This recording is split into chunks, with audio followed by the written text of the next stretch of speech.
Welcome to our, I think this is the fourth episode now of the Tilt Talks podcast. We're going to be doing another marathon video, which it's probably going to be marathon focused for the foreseeable future, at least right now.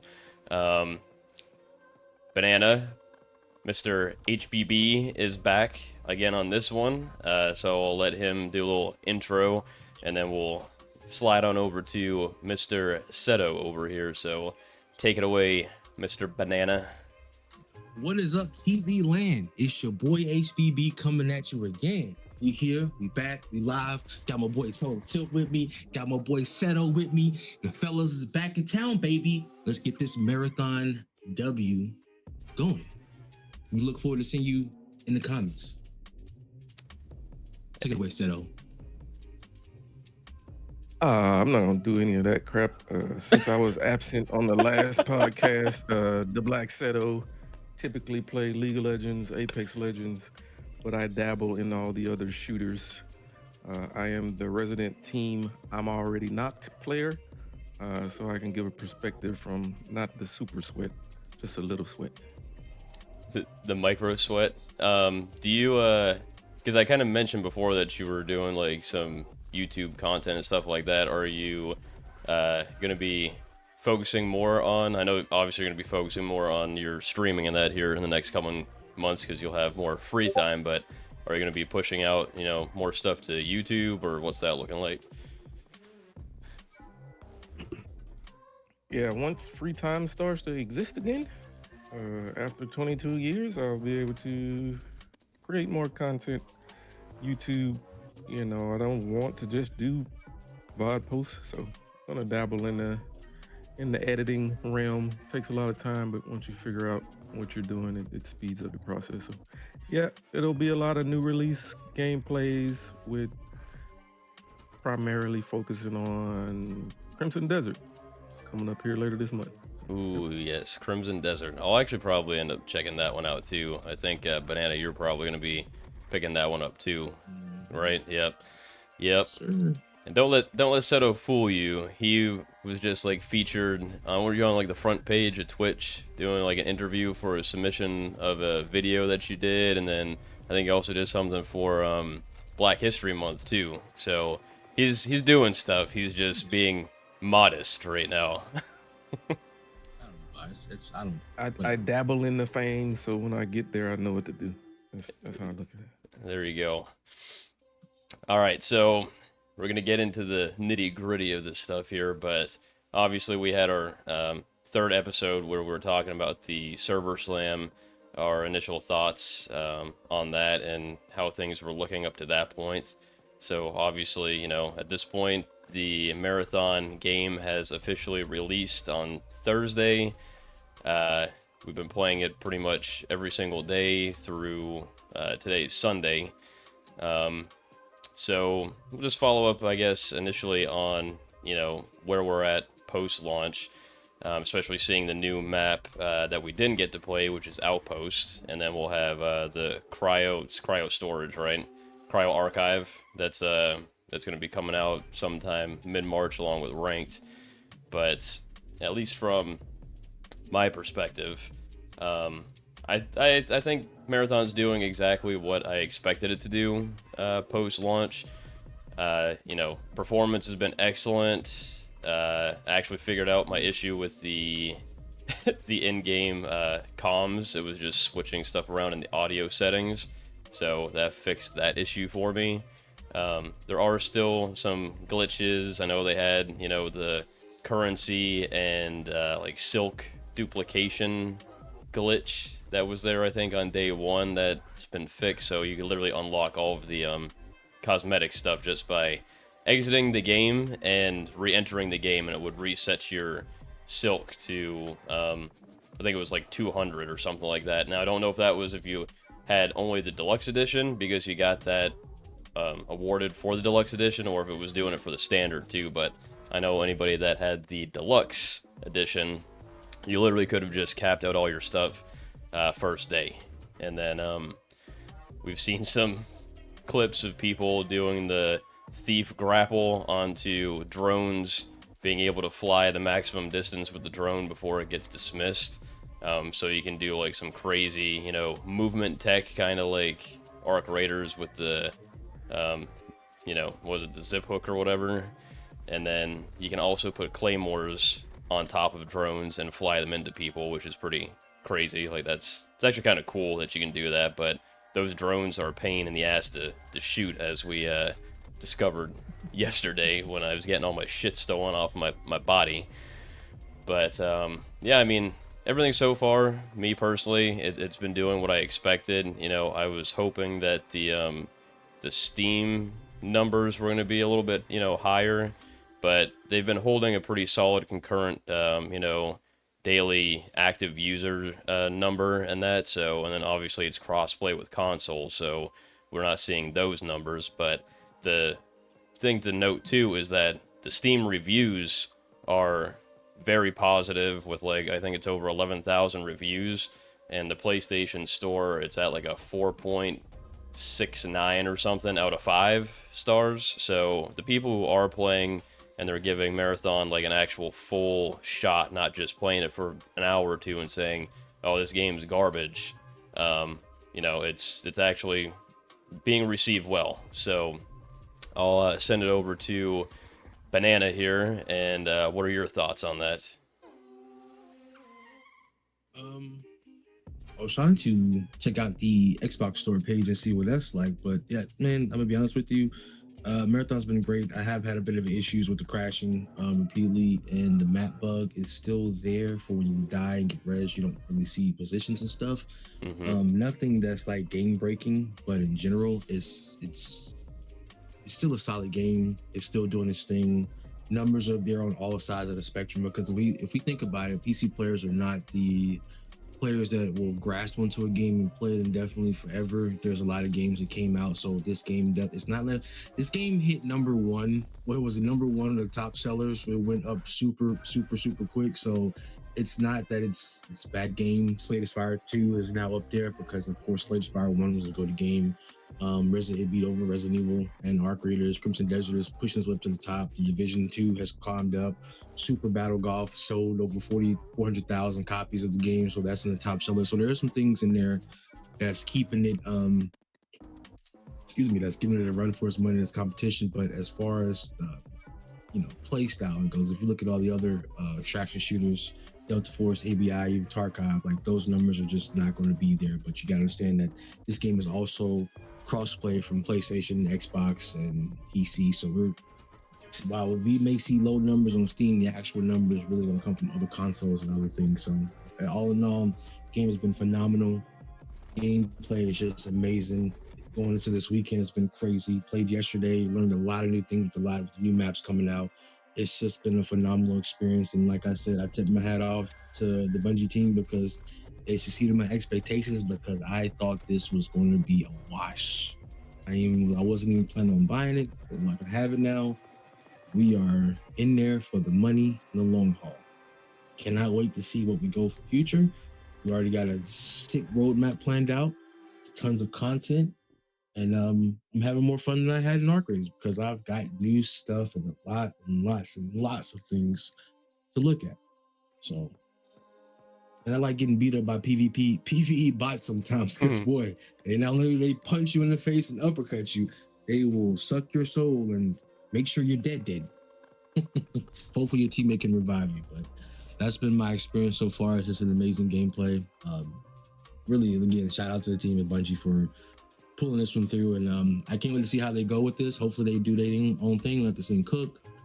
Let's not let streamers dictate things, and just stick to your guns. So I'm mad with it so far. Yep. No, I'll there's a couple of things that I'm gonna add on to kind of what you said here, but I'm gonna do that after we get Mr. Seto's perspective here. So how's your experience been so far? I know you've been playing pretty hard. I think you're still past me on levels, so you've been putting in some time. So what are your takes on it so far? So for me, I won't go as far as Banana is saying I had more fun on Arc Raiders than Marathon, but I kind of play games a little bit differently than probably both of you guys. So I would play a game like Arc Raiders to have fun, but Apex, Marathon, League of Legends, I play for the competition. I don't play to have fun. So that's my approach. This game fits that niche when I was playing a lot of, Apex rank. As far as a shooter, I don't play a lot of extractions. So I've only really played Arc Raiders, now Marathon, and I dabbled in a few other titles just to figure it out. I did play the Cycle back in the day, but again, that's more. I would compare the Cycle more to Arc Raiders, more fun extraction than sweaty. But overall, like the reason I've been playing more than both of you guys, I think I have more hours in the game than both. Just trying to learn the game.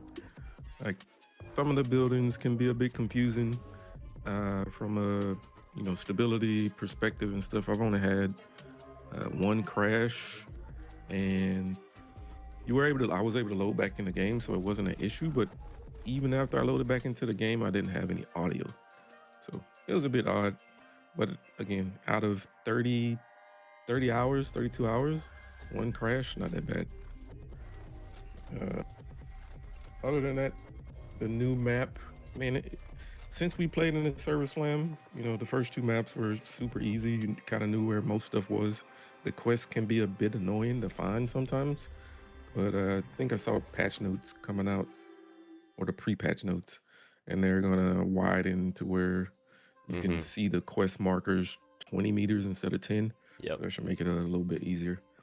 But yeah, just kind of learning a new map, and it's kind of like puzzle. Once we kind of figured it out once, or at least the way that we do it. Yeah. It's not, we didn't really use the cards, but even once you know what the cards, how it works, it's still not that bad. But I think the other route is a little bit more straightforward. Notify the whole map when you go in through the top of the map. So still fun, a bit chaotic. It's like Stella Montes plus, but not as many teams. But the bots get kind of crazy on a new map. So, but overall, fun game, sweaty. But yeah, I will play the game for the competition, especially once rank comes out and figure out what that is. This will probably be my main competitive game, whereas I'll be playing a lot of other story games and survivals. Like Icarus just dropped a new expansion, so I'll be playing that too. Yeah, that's it. So we'll definitely be. I know Banana's going to be playing Crimson Desert and stuff like that, but some of these podcasts we'll probably do where I may not even be playing the game that we're talking about, but it'll be a good opportunity for you guys to kind of like school me and get your guys' perspective on some of those games. Like I know you play a lot of the story games, so does Banana. He does a lot of like the roguelite type games and stuff like that. So it's not all going to be just like what I'm doing personally. I want to cover other stuff even if I'm not playing it, because I do like other games. It's just I may not like to necessarily play them myself, but I like getting other people's perspective on things that I don't really dabble in very much. So that'll give some variety for the podcast and stuff too. But to loop back on kind of what Banana was talking about with like numbers and stuff like that. I always say his name wrong. I'm gonna call him Cross, but it's he's one of the Destiny guys, and he's been playing a bunch of marathons. So I've been watching a lot of his stuff, but he brought up a good point that this is also you have a game that's like it's already in like a niche genre, and then you're also charging a box price for this game, and then on top of that you're also to your point, Seto, about what you said about Arc Raiders, and you play it for fun, right? And I think it obviously appeals more to the casual player base because it's easy to jump into, easy to figure out. You don't need to put like a whole lot of thought into your loadout stuff, and there's no abilities that you're worrying about and stuff like that. There's no like build crafting per se. You can mod your weapons and that, but it's not crazy. It's pretty much the standard of what people are used to who play extraction shooters. Marathon takes like the casual side of it out. It's like you can be a casual player and, you know, probably enjoy yourself a little bit on this, but, you know, just like you were saying about the PvP side and the sweatiness, it's definitely designed for that crowd of people. It's not something where it's going to be like Arc Raiders. You're running around and it's like, hey, don't shoot, and people are going to be like, oh yeah, no, we're cool, let's go figure this stuff out. No, it's this game is literally shoot on sight. There's not like a whole lot of hand holding and stuff like that, so it's going to be harder to kind of capture those casual numbers, because most of the casual players will probably try it for maybe an hour or two, be like, screw this is not for me, I'm like super frustrated, whatever, I can't figure it out, I can't get it, and they're gonna leave. So I think it's gonna be a little bit of a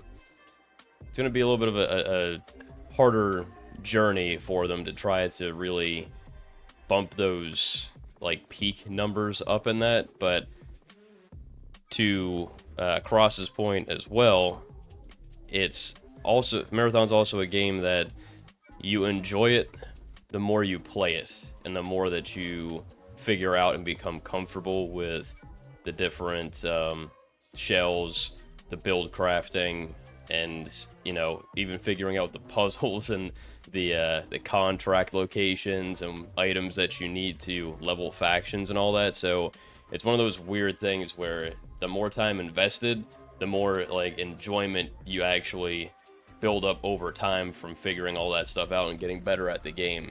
So if you're one of those people that just want to jump in, it's like, I'm here to have some fun and not really think about a whole lot of stuff, then yeah, Marathon probably is not going to be for you. But if you're into a little bit more depth, build crafting, you know, on the competitive side, you know, the skill of combining the abilities with your actual shooting, you know, tracking, all that stuff, then you'll probably actually really enjoy Marathon. Like I've been having a blast, and it's got me hooked in. Like I look forward to playing it, you know, and I'm gonna put a lot of time. But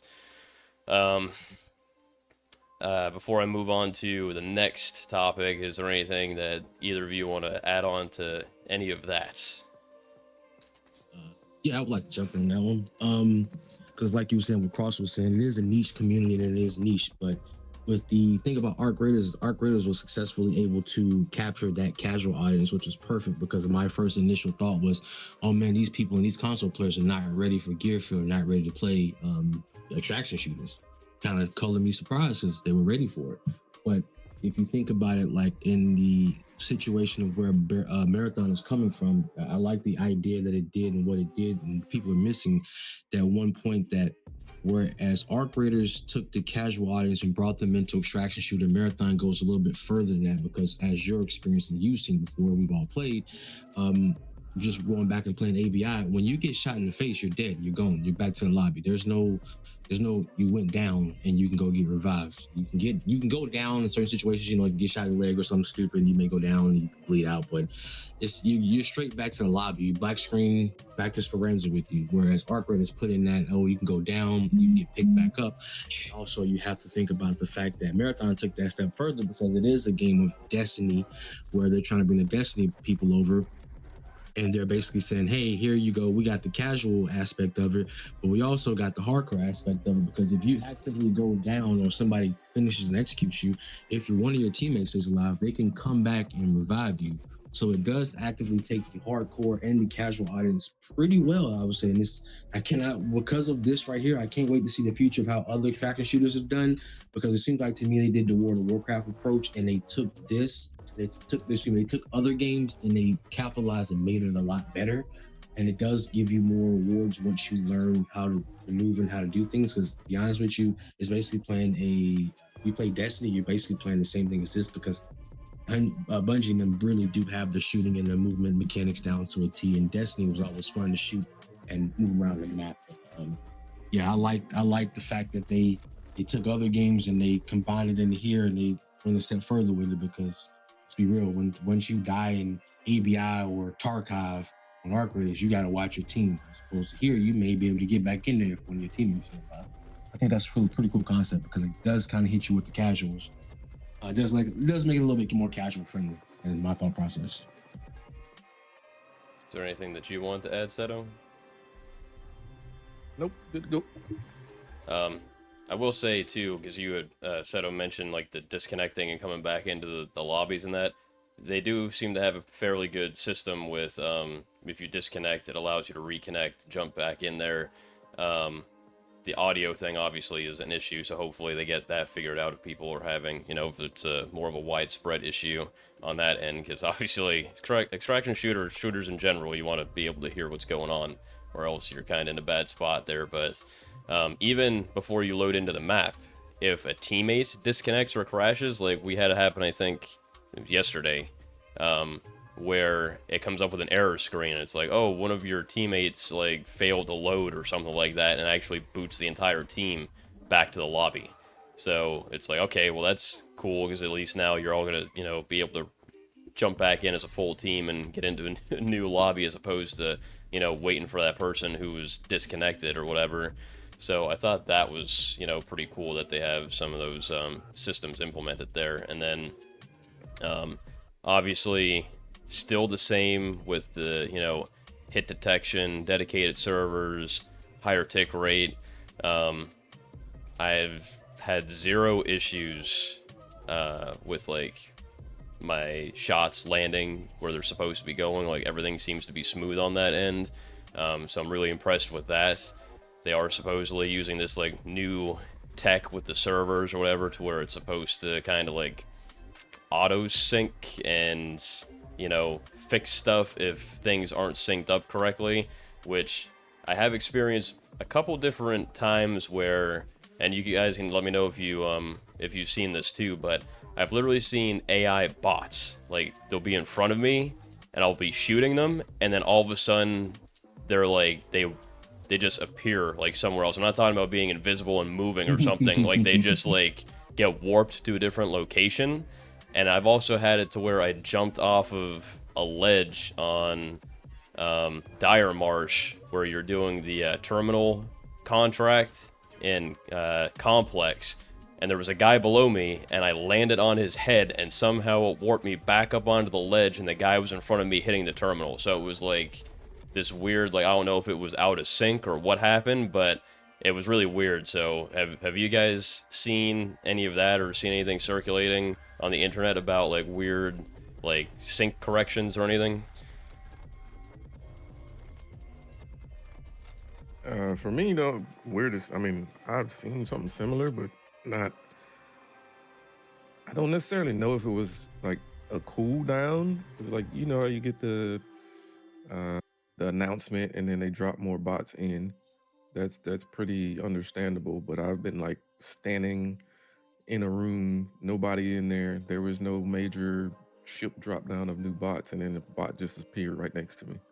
So I don't know if there was like, hey, we killed that bot, 5 minutes ago. It's time for it to respawn, or if that was an actual glitch. I don't know, and it hasn't happened multiple times for me to be like, oh yeah, it makes sense. Or I haven't stayed in, one POI that long since Server Slam, or maybe early on the first day when I was just trying to learn different POIs. So that I don't know. What about you, Banana? You experience anything weird? Yes, with the bots itself. So we was running yesterday. Mostly just in general. The worst I've seen with the bots is sometimes they will, like, the bots will get aggroed, and they'll go through the turn run off to you, or they came out of the ship and they're coming towards you, you aggro something, and they'll just start running, like they'll get alerted and then they'll just disappear off the screen.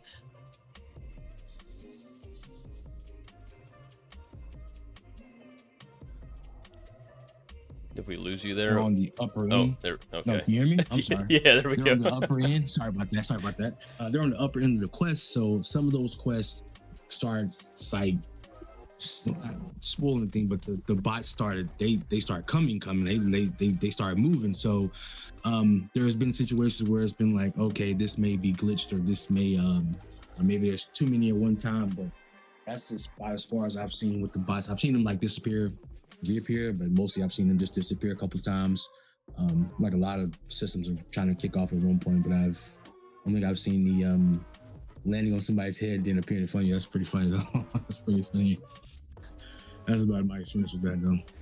Yeah, and that's only happened once, so I think that was, I don't know, that was a weird like one-off. Like I haven't experienced anything like that since that one time, so I don't know. I'm sure it's gonna have, you know, your little like weird glitches and stuff that happen just like with any game, but nothing's, you know, that's game breaking or anything like that. But I am curious to what Seto was saying about if there's like just automatic respawn timers that kind of hit for bots in certain areas, or if it's only when those dropships are coming in. But I'm pretty sure they do have respawn timers because we've killed bots in, say, the new caloric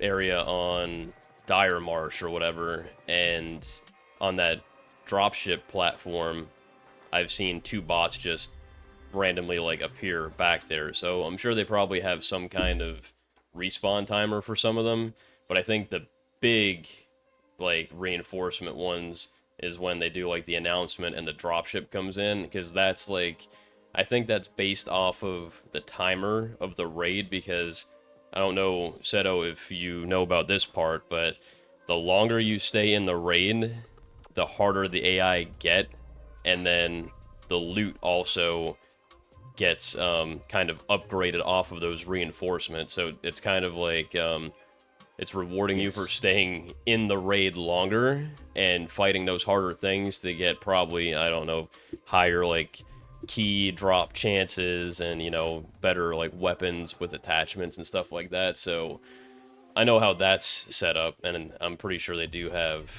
just standard like respawn for the AI in certain areas. But with all that being said, let's get the impressions on the Outpost map, since we didn't really get to play, obviously, in Server Slam, and we didn't get to play day 1 on release because they locked it for 24 hours and you had to hit level 12. I'll actually go to Banana on this one first, and then we'll jump over to Seto, and I'll give my opinion last because I want to hear what you guys have to think. But let's see what Banana has to say about Outpost, because I know he's been having a grand old time sucking up all the loot over there. You talking about that one? Yeah, that one didn't even top what I went. I went up like 80,000 in stash value the other day playing with the group I was running with. Outpost is insane. It's one of the greatest maps I've ever seen. There's so many different hidden things and so many different little secrets, and wiping teams is crazy. We've had just yesterday, it was like 4, 5, 6 hours. We died one time. I think that was due to my mistake on something, but locked back in, and I didn't lose my single kit.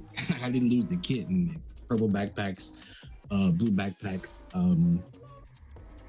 Like you said, we were basically in there the entire time. We would always take last extraction every map we played. We ended up going to another one, but sticking to just straight to Outpost. Like it was insane because everything was clicking. Guns was crazy. Going inside that thing, the destructive wing. Yeah, we never went to what TK was talking about the other time. Man, the loot that comes out of that was insane because there's so many different rooms and back rooms. I just think it's a phenomenal map.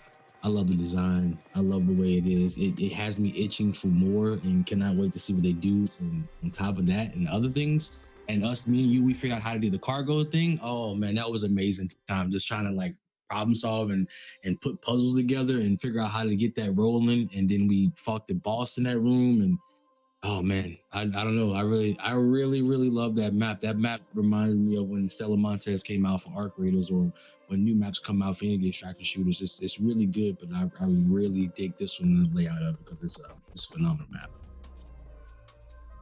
All right, Seto, let's hear it. What are your thoughts on Outpost?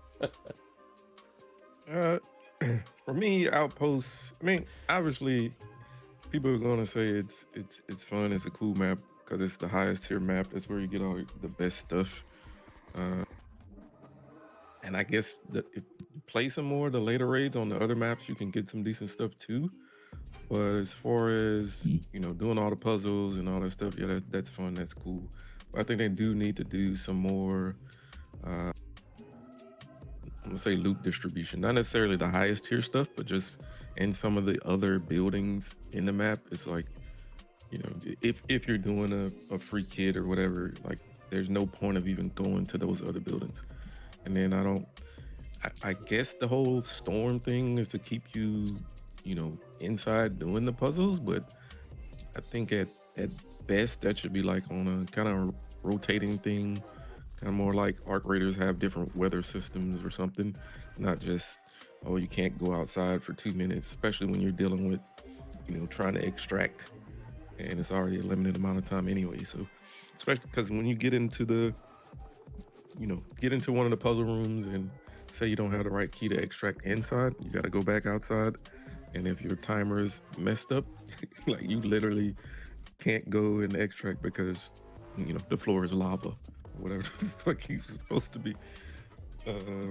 But yeah, generally, I think it's a cool map for, yeah, you can't just jump in there and run it like, oh, this little room that's super easy to get to, I can get 6 gold things over here. Like you really have to go in and risk, but it still should be other things that you can do on the map other than like go into the pinwheel or whatever it's called. Just my thoughts. Yep. So this is gonna be there's gonna be some things here that I'm agreeing with like 100%, and some things that I'm gonna have a little bit of a different. I guess it's not that I'm not. I'm disagreeing. It's trying to figure out what Bungie's narrative is of how they want you to play. So, we'll talk about the like the puzzles and the event and stuff like that on Outpost here. So, like Banana was saying, the convoy thing is super cool. So if you get the convoy events, basically it's this almost like dropship looking thing, small little like loot container that kind of flies around a specific pattern and makes stops, and it calls in AI as it's doing its like drop off charge up thing, whatever it is, and it basically opens up panels that you can shoot on the side. There's like 4 square panels, and you have to put a decent amount of rounds into each one to blow it up. So doing it solo would probably be extremely hard in the sense that you're going to burn through a ton of ammo trying to do it, but if you're at least in a duo or trio, it's not too bad. But when you actually do take it down, you're able to loot it, and it has some pretty good stuff in there. So anytime that you see that and you're able to do it, I would highly recommend it. That kind of, I'll shoot back over to Seto's, one of the things that he said about having like loot distribution. So that thing takes place outside, so you don't have to go into Pinwheel for that, but of course it's an event, but it does give you something on the map if it pops up to get like good loot that's probably about the same, if not potentially even better in some cases than what you might find inside Pinwheel, just by staying outside and catching that convoy. As far as the Pinwheel itself and getting inside, I do like the fact that Bungie went the route of, hey, we're going to give you a couple different ways to get in there. I think there's, at least like 3 or 4 different ways that you can technically access Pinwheel. There might even be more than that, but, you can do the access cards, but then that's going to allow, the whole map to know that you're accessing the Pinwheel because it alerts, and it opens up, I think it opens up all of the inside doors, doesn't it? Or does it just open the one that you access? I think it's the one you access. No, it is the one you access. Okay, so at least it only opens that door. And then there's the puzzle outside that, we figured that out. It's the 4 red buttons, just like on the perimeter map when you have that first initial contract to do, where you go in the infested building, you drop inside, you're like, oh man, I can't get out. And there's the buttons you shoot, it opens the doors, same concept. That one does not alert the map, and it only opens that backside from my understanding. And I know there's like an elevator one that you can access, and I think there's like another thing that you can do. So there's a few ways minimum to get into this thing, which is cool. It's not like, hey, everyone has to funnel through the same thing to get into Pinwheel, which is going to create like, okay, everyone's just trying to, go balls to the wall, get to this spot and hit this stuff, which you see in a lot of other extraction shooters where it's like, hey, this is like the main spot. There's only maybe one or two main ways to get in there, and you're creating like a bottleneck and, a hot spot on the map that makes pretty much the rest of the map useless.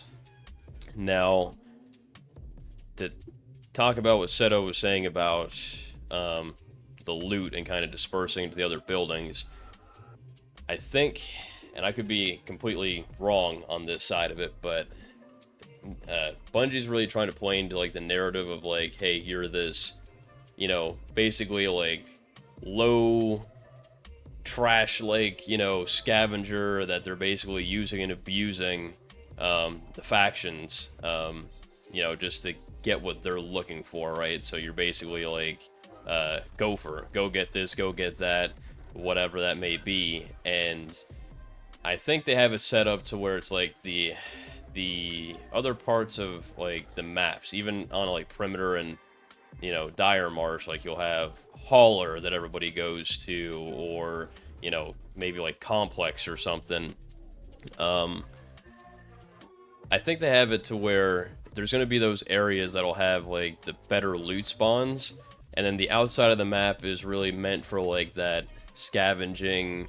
You're trying to get the items for like your factions to like level them up, or to do the barters and stuff like that. So that's like that, oh, I'm kind of broke or whatever that may be, I'm trying to level my factions, I'm going to go along the outside and maybe create a little bit of a safer space for people that want to do that. And then like the hardcore sweaty ones are going to be, I'm pushing PvP, I want to get the best loot, I know I have to hit this location and this location because that's where the best stuff's going to be. So it gives you a little bit of like a, hey, if I stick over here, yes, I'm not going to get the best stuff, but I'm going to be able to, level up my base stats through the factions, or get progression done, or maybe even get some like contract stuff done. And there's a little bit of opportunity for, say, maybe like the more casual person to play a little bit safer that way, or rook runs, for instance, as opposed to like, well, I could run into anyone anywhere because all the stuff is all over the place and people are just running around the map trying to get what they can. So, obviously that has its pros and cons as well, but I think that may be what they're trying to accomplish with that side of it. But I would like to see maybe a little bit more dispersion with loot across all of the maps, not just like outposts, but it could also be because of, their narrative and what they're trying to accomplish on that end. But with that being said, Banana, do you have anything that you want to add into that? Oh no, I think you kind of hit it right on the head there. That was pretty smooth. What about you, Seto? Nope. No other comments. How do you feel now that we have access to all of the weapons and all of the implants and cores and all that stuff? How do you guys feel about the current balancing of the game right now? Not just with weapons and gear and that, but also with the shells, abilities. Do you think there's certain ones that need to be buffed? Are there abilities that you guys would like to see changed or tweaked out? Same thing with the weapons. It's going to be kind of like an all-encompassing thing, so gear, ability, shells, all that stuff. But I'll go to Seto on this one first. What's your thoughts and comments on that side? I mean, I guess I'll start with the shells. I think the shells are distributed enough or different enough that, people can pick their play styles. For the most part, none of the runners play very similar. So that's pretty cool. And you get to make your, team comps if you're playing in threes, or, balancing it for, solo play is probably going to be an issue, because I have to say, like, Assassin is a bit overpowered if you're doing solos. You can just stealth up on somebody and shotgun them to the face. But generally in 3v3, I think it's pretty balanced. Me personally, I've been playing mostly triage, so mostly the healer, so that when I make mistakes, I can just drone myself, which I make a lot of mistakes, keep me in the game longer, help people get up, and then rarely you can use his ultimate to kill people as well if you need to in a pinch. But yeah, pretty well balanced. Guns, I think all the guns are cool. I can't say if they're balanced or not. I mean, there's still early on, but I think the sniper shotgun kind of meta exists. But in any game, you're gonna have some kind of, meta like that. Probably not the best loadout to have if you're trying to do quests. So it is balanced in that scenario. And then, if you're just going in trying to PK and playing stealthy, then that'll work out for you. But like we were talking about earlier, you never know when some bots might just instant transmission on your face, and you don't have enough bullets to kill them with that loadout. See, weapons. I'll touch on the rooks, since I don't think we've really talked about the rooks much. That'll be like the last shell. Seeing that I leveled through the kind of list, and my rook is kind of leveled, I won't say fully leveled, but pretty well leveled. I still think they probably need to do something slightly different to where, I don't know, maybe there's rook specific extractions or something along that lines, because you already have a limited amount of time when you come in as rook runs.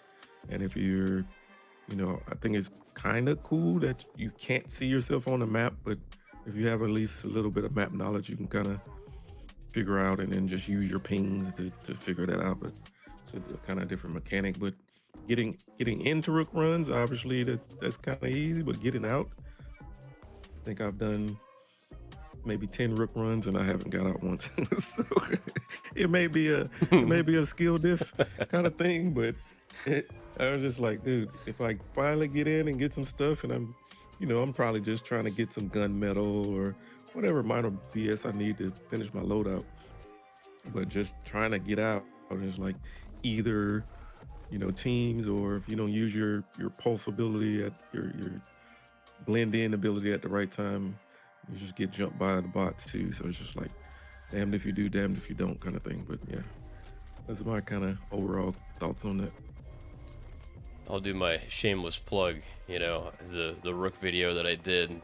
Like you just said, the I think I extracted once, and that was at the very end, and that was because I purposely avoided PvP and just tried to do a successful run to show like getting out as the rook. But yeah, it's definitely, the rook is one of those things where you really have to be smart about like which fights you're gonna be taking and your positioning with the AI and like everything, which I think it's like cool because it adds like that's the depth and strategy there.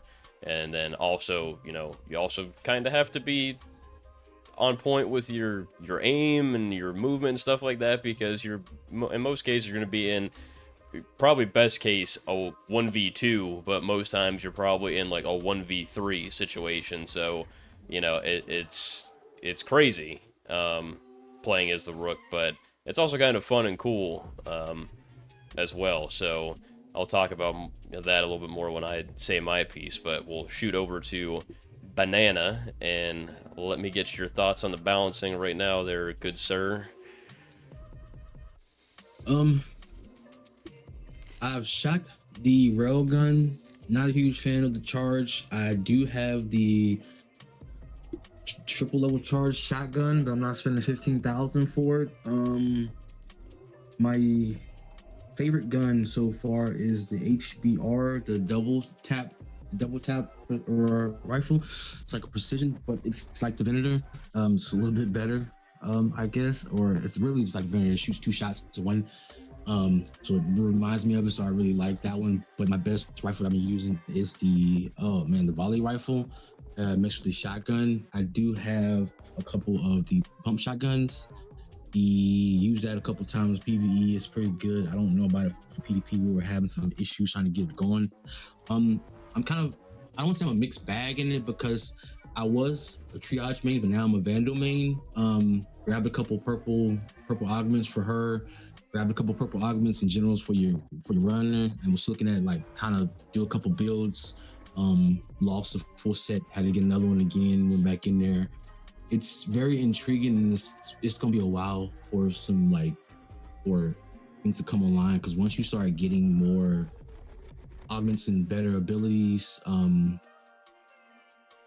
the shell itself comes online pretty beautifully and pretty custom to your play style.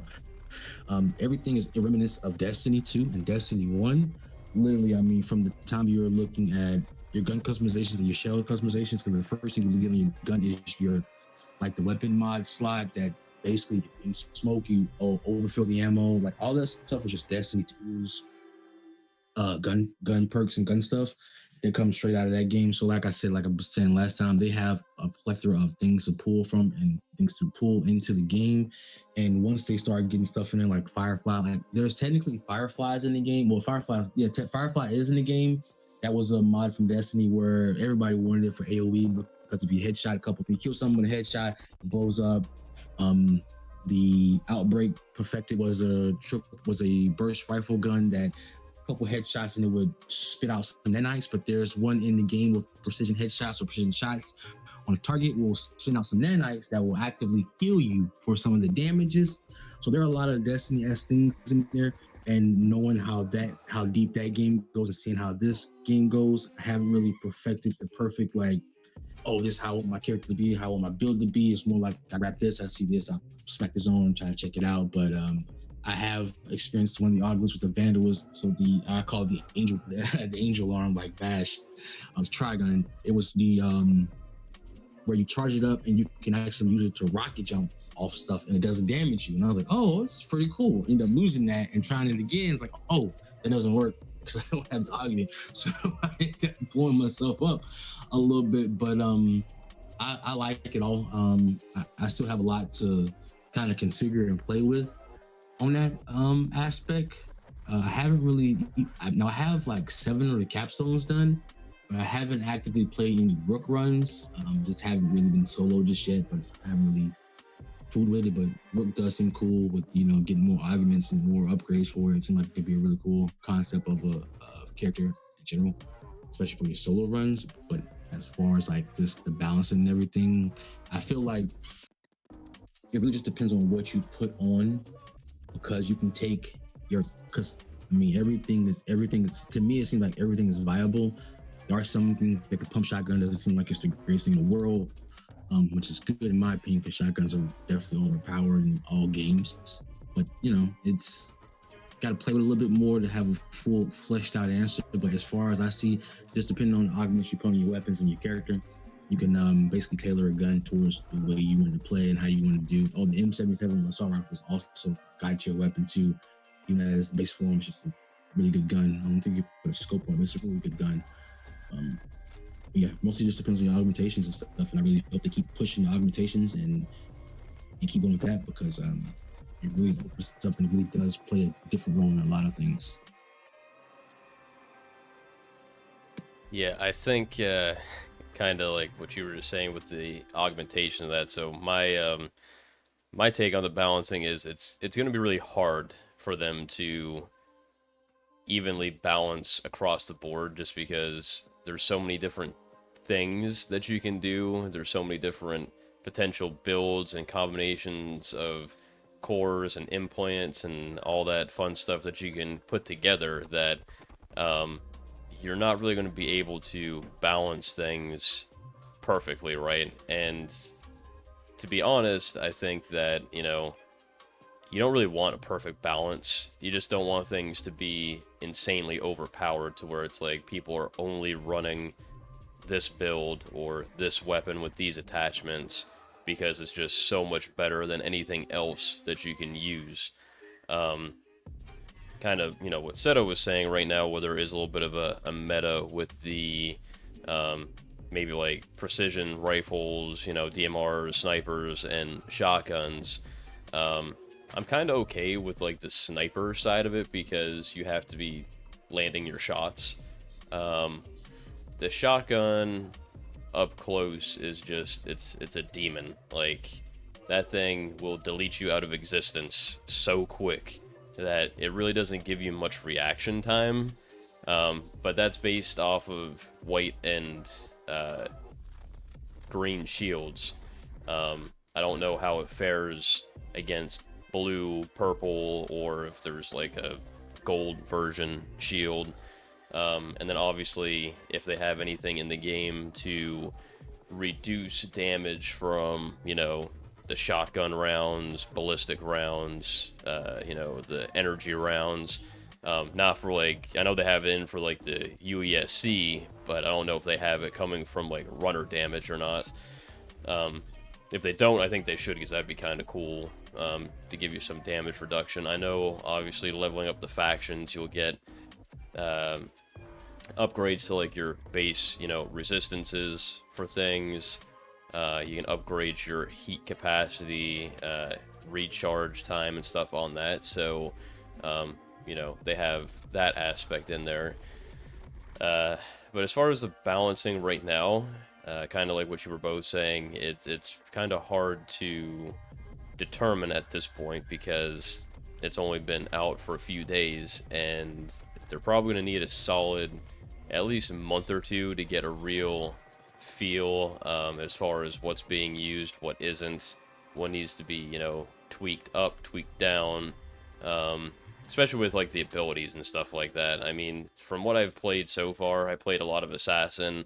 I've played a little bit of the Destroyer now. I played, a little bit of Triage. Haven't played much Recon, Thief, or Vandal.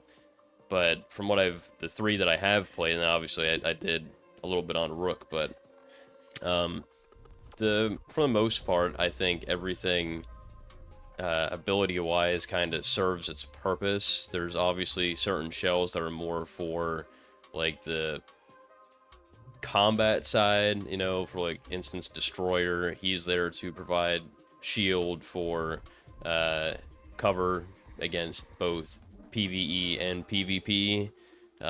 So he helps, reposition, kind of dictates the flow of the fight, being able to push or retreat a little bit. He has his missile ultimate that, as you're shooting targets, it fires the homing missile, so you're getting extra damage on them there. And then he has his tack sprint and his thruster boost when he's, jumping around or whatever. You can kind of shoot yourself a pretty good distance at the cost of generating a lot of heat. So he has good mobility too. But then you have somebody like, we'll say, Thief, for example, who that's more of like, I think, your like loot goblin shell, to where maybe not really best designed for combat aside from loading the drone up with claymores and flying them into people, which that seems to work out pretty well in most cases. But like, you can use a drone for recon, so if you're trying to stay away from fights, or if you're trying to find a good spot to position yourself for a fight. And then you can also use the drone to loot, knock things off of players, and then pick them up. So I'm glad that they went that route with that ability too, to where you have to knock the item out first and then go back and pick it up. It's not just like, oh, you fly over this person, he's got this gold item, let me just, yoink it out of his inventory, and it's done in one click. You have to get them to drop it and then go back and pick it up. So that's cool they did it that way. But I think shells and abilities are in a pretty solid spot for the most part, from what I've experienced. The only complaint that I have on the weapon side right now is I think the shotgun close quarters pretty much like dominates everything else, which it's a shotgun, so technically it should do that, but there might be a little bit of room to kind of balance that one out somewhat. But aside from that, I think it's been fairly good. I mean, it's really hard to balance this much stuff. And from what I've seen, like everyone kind of feels, from what I've, even just talking to you two, and then from what I've been seeing in other videos, and that this, every weapon seems to have its own unique thing, and it's viable. It's just, what you prefer to use and what you're trying to do. So that's always a good thing. I'll be interested to see how that plays out, and the more stuff they add in, and all that good stuff. Before I move on to probably our last topic here and the wrap up, Banana, did you have anything that you wanted to add into that? No, sounds great. How about you, Seto? The only thing I'll say is because I did start off playing what's the shield guy? Destroyer. The Destroyer. I think they should add to where I'm gonna say at least he can use, and maybe it's even the quote unquote worst weapon, whatever the P2020 equivalent. I don't know what that little pistol is called. When he's using his shield, that he can have a pistol, because it's kind of like you're just standing there, can't really do anything. Like you should be able to like one hand reach around it. Maybe it has super low accuracy or something, but just to give him some viability. I mean, he does have a fairly loaded kit, but I just think that is a very niche scenario that you can just be standing somewhere holding your shield and not being able to fire back. But yeah, that's it. I will say I was in a situation with Destroyer yesterday, I think, where I was basically 1v1ing while everyone else was fighting the other part of the team. And literally I had my shield up, and I had a person trying to chase me around in circles, so he couldn't shoot through the shield, and I couldn't attack him, but I knew he had a shotgun. So I'm like, if I drop this shield, I'm dead. And he was trying to get around to shoot my back, and I was able to like keep him off until one of my team was able to get over there and start shooting at him.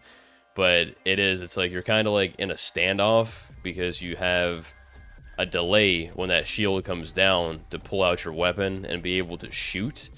So unless you're able to like dash or something and like quickly switch off the shield to a weapon, it can be kind of hard to like just get yourself out of that position. So it would be kind of cool if they did something like you said, where it's like maybe not a super powerful like weapon or anything, if you have a secondary like your pistol that's there, and like you said, it's like really inaccurate. It has like a very wide spread on it as far as where the bullet could hit, but at least it's like, hey, if somebody's like right in your face, you can kind of do something in that situation. But yeah, we'll see what they decide to do and where they go with that. But kind of to round this thing off, as we are hitting the 1 hour mark on this, this will just kind of be like final thoughts, opinions, kind of like open forum, what you guys would like to see going forward with Marathon, just basically anything that you want to close out with. Pretty open, just thoughts, comments, opinions. Banana, I'll jump over to you, start on that one, so take it away. I think for final thoughts, I'm thoroughly impressed. I'm happy with it. I hope they keep cooking the way they've been cooked and keep this surprise with new stuff. I know we got a roadmap. I know we've seen what's going on.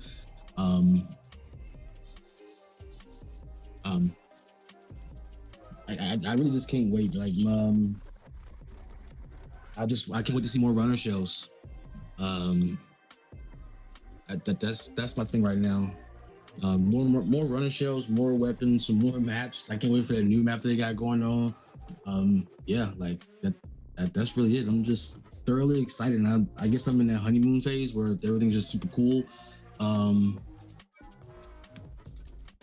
Yeah, that's me. Just I don't really have much expectations, but just keep having fun. Maybe the raid. I cannot wait to see what they do for the raid. Maybe it's gonna be a 5-man, a 6-man raid, a 3-man raid. I don't know. I just can't wait. So that's really it for me.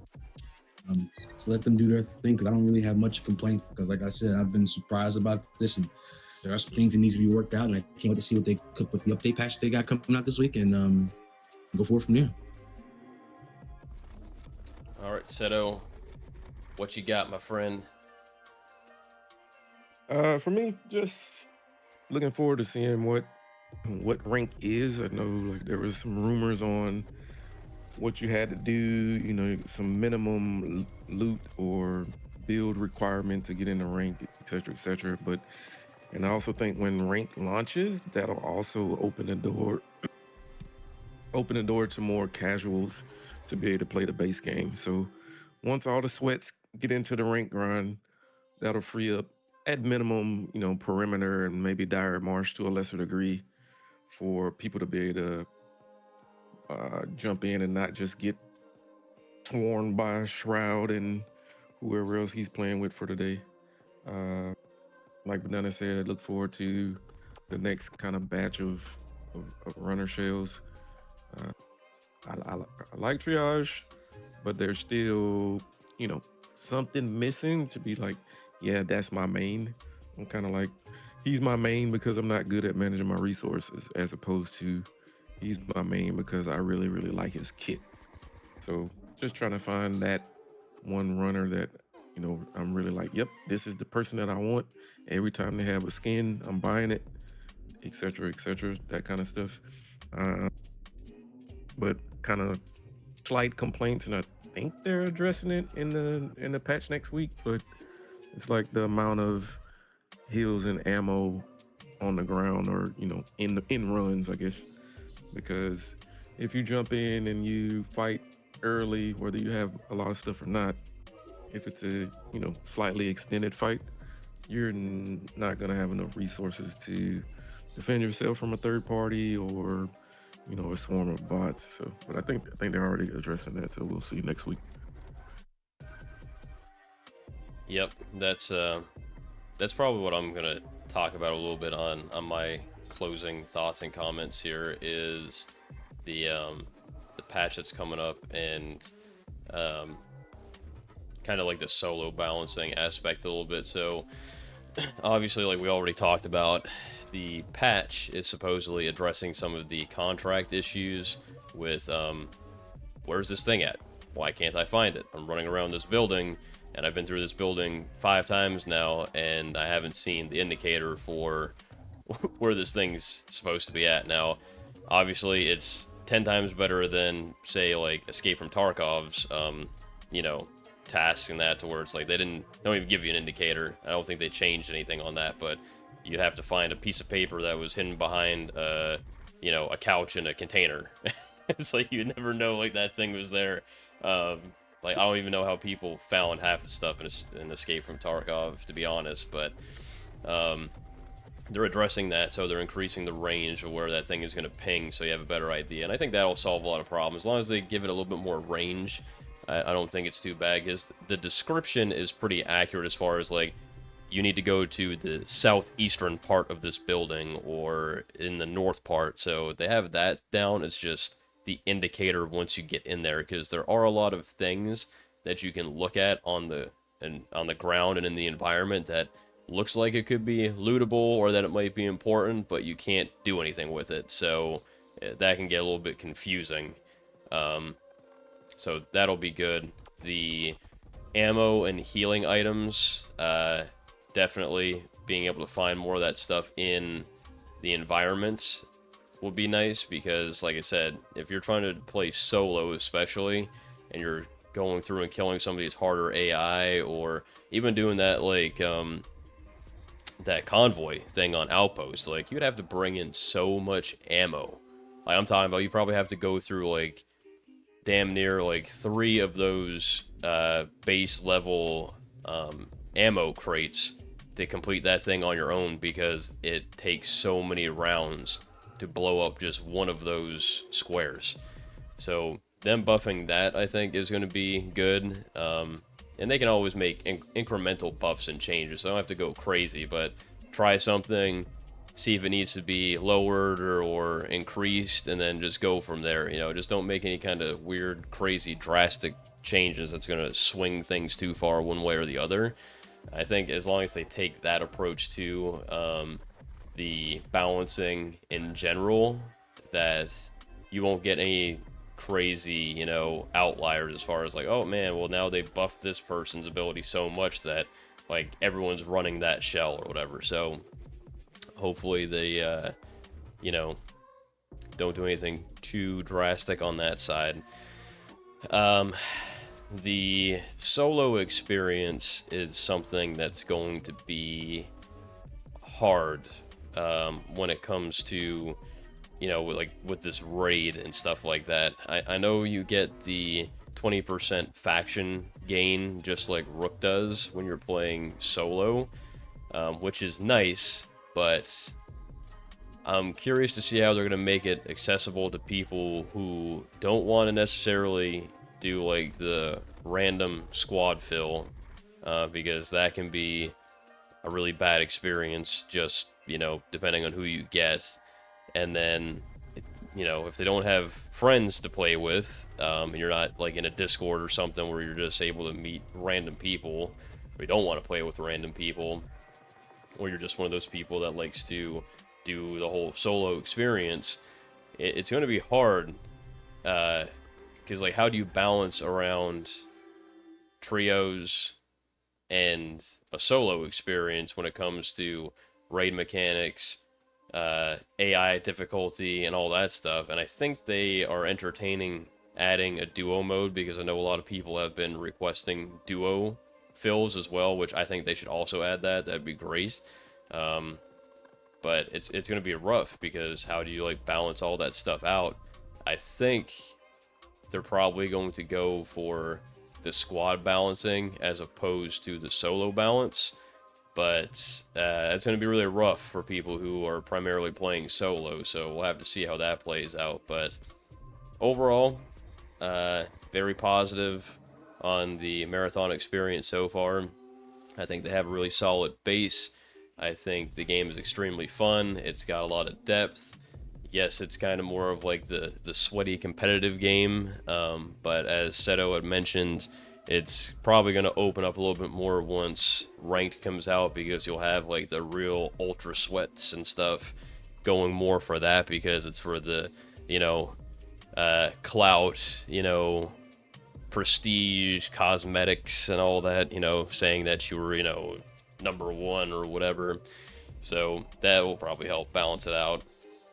And they do have the beginner perimeter map, to where you can run beginning perimeter up to a certain point. I don't know if it caps it by level or amount of runs that you can do, but they kind of have like here's a little bit less PvP version of perimeter, at least in the very beginning. But then once you get past that, it's like, yeah, it's open season at that point. So be interesting to see how all that stuff plays out. I want to see how, they do with the cryo archive, and how that raid and all that stuff is going to play out, because I think if that lands very well with the community, and it kind of plays on how Outpost was designed, with having multiple ways of doing things and interesting mechanics, and the difficulty is, I want it to be hard, but I don't want it to be like,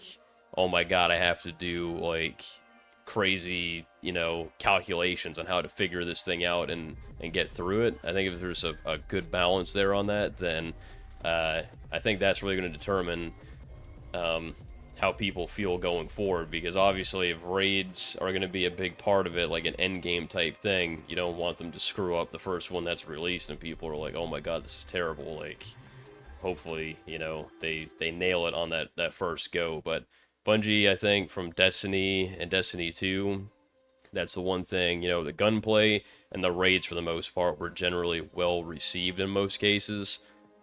Yes, they had their screw-ups and mistakes just like anybody, but for the most part, I think is an over... the sentiment is that they do well on those things. But only time will tell. With that being all said and done here, I want to thank both Hand Banana Busta and the Black Seto for coming on to this podcast, talking about their marathon experience. Like I said, we'll be doing more of these, and not just focusing on Marathon. It's just what we're all kind of playing right now, but we'll be covering other games. If there's anything that you want us to cover, or any, comments on what you'd like to see this evolve into, how to make things better, what you like, what you don't like, please put that in the comments, because I'm always looking to improve and obviously make the viewing experience better.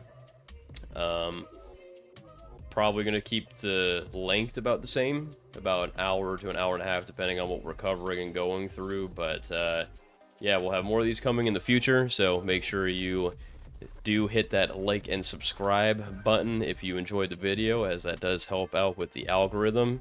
And I hope these guys stick around with me, because I like talking to them and getting their insights, and especially because it's coming from two kind of sides, and then especially with other games that we'll be covering. So if there's anything that you guys want to close out with, Seto, I'll throw it over to you real quick. I'll just say thanks for the invite, man. Always here. You kind of stuck with me since you taught me how to play Apex, so I'll be around. Shit, I didn't teach anybody how to play Apex. I can't even play Apex anymore. Banana, how about you? What you got? Thanks, brother. You my boy Blue. We here for the long haul. Funny thing is, Banana's supposed to be doing this podcast with one of his friends, and we kind of took this over. So I mean, we'll see. Maybe we'll get invited onto their podcast, or when Seto's doing some more of his collaborations and things in the future, once he gets that free time. I want to see these guys out there succeed, blow up, do all the fun, successful things, and I like doing these collaborations. It's very fun for me. So again, thank you guys very much, and we're probably going to jump into some games here, but we'll catch y'all in the next one, and until then, stay safe, and we'll see you in the raids. Peace.